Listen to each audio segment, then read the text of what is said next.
এই মুহূর্তে সিলেটের কানাইঘাটে আছেন সহকর্মী ইকরামুল কবির, সরাসরি যাচ্ছি তার কাছে।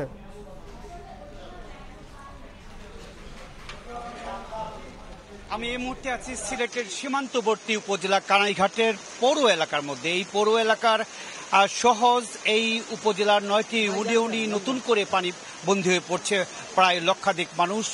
এই নিয়ে তৃতীয়বারের মতো কানাইঘাটে মানুষজন পানি বন্দী হয়ে পড়ছে। দেখতে পাচ্ছেন যে এই যে লেভেলের পানিটি আছে, অর্থাৎ যেই উচ্চতায় পানি আছে, এই উচ্চতায় কিন্তু সুরমা নদীর পানি প্রবাহিত হচ্ছে।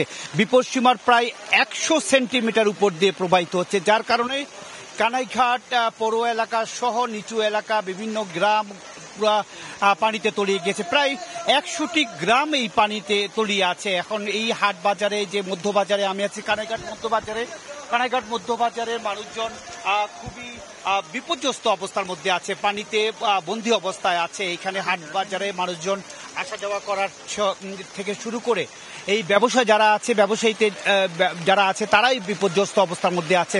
শুধুমাত্র এই উপজেলা নয়, পার্শ্ববর্তী উপজেলা গোয়াইনঘাট, জৈন্তাপুর সহ এই সীমান্তবর্তী যে উপজেলাগুলো আছে, জকিগঞ্জ এবং কোম্পানিগঞ্জ, সব উপজেলা নতুন করে আবার বন্যা দেখা দিয়েছে। সিলেটের উপর দিয়ে যে নদীগুলো চলে গিয়েছে, সুরমা, কুশিয়ারা, পিয়াইন, সারিগাং কিংবা ডাউকি, যে 11টি পয়েন্ট আছে, 11টি পয়েন্টের মধ্যে ইতিমধ্যে 4টি পয়েন্টে বিপদসীমার উপর দিয়ে পানি প্রবাহিত হচ্ছে। অন্য যে পয়েন্টগুলো আছে সেগুলোর একেবারে কাছাকাছি চলে এসেছে নদীর পানি। এর কারণ হচ্ছে গিয়ে সিলেটের সীমান্তবর্তী যে নদীগুলো আছে বা যে চেরাপুঞ্জি, মেঘালয়ের চেরাপুঞ্জিতে গতকালকে 313 মিলিমিটার বৃষ্টিপাত হয়েছে। সিলেটেও প্রচুর পরিমাণে বৃষ্টি হয়েছে। আমরা দেখেছি 2টার পর থেকে কানাইঘাট, গোয়াইনঘাট, জোন্তা এলাকায় মুষলধারে বৃষ্টি হচ্ছে। এখনো বৃষ্টি হচ্ছে, কোনো সময় ভারী বৃষ্টি হচ্ছে, কোনো সময় অতি ভারী বৃষ্টি হচ্ছে, বৃষ্টি থামছে না। এ কারণেই সিলেটের তৃতীয়বারের মতো বন্যা দেখা দিয়েছে।